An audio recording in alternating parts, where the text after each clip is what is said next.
बिस्मिल्लाहिर्रहमानिर्रहीम। अस्सलाम वालेकुम।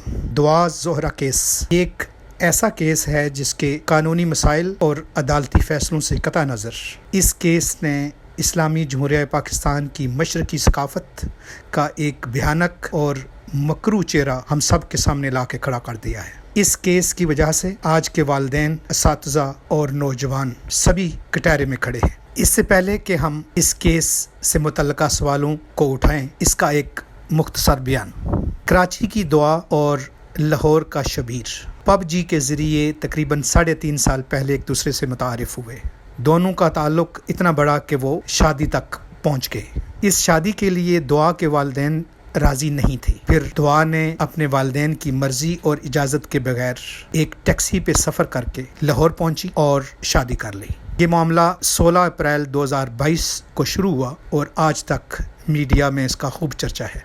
कुछ लोग दुआ को, ज़हीर को सच्ची मोहब्बत का अलमदार समझते हैं और कुछ दुआ के वालिदैन को मजलूम, जबकि ज़हीर के वालिदैन का इसमें कहीं जिक्र नहीं। इन बातों को मद्देनज़र रखते हुए इस माशरे के हर फर्द के लिए कुछ सवालात। पहला सवाल, दुआ और उसके वालिदैन के बयानात में बुनियादी इख्तलाफ दुआ की उम्र पर है। दुआ अपने आप को 18 साल की बालिग लड़की कहती है और वो ये समझती है कि बालिग होने के बाद खुद से शादी करने का उसको हक है, जबकि दुआ के वालिदैन उसको 14 साल की बच्ची समझते हैं और वो समझते हैं कि उसकी शादी इस उम्र में नहीं होनी चाहिए। दुआ ने अपनी मर्जी से ये शादी की, जिसके बाद दुआ के वालिदैन ने उसके अगवा का मुकदमा दर्ज कर दिया। इसी इख्तलाफ की वजह से अदालत को एक मेडिकल टेस्ट के ज़रिए दुआ की उम्र का तयन करना पड़ा और यूं दुआ के मौक़िफ़ की तायीद हुई। अब सवाल यह है कि क्या वालिदैन को अपने बच्चों की बेहतर मुस्तकबिल के लिए गलत उम्र का इंदराज कराना चाहिए? सवाल नंबर 2, ये कैसी तालीम और कैसी तरबियत है कि दुआ को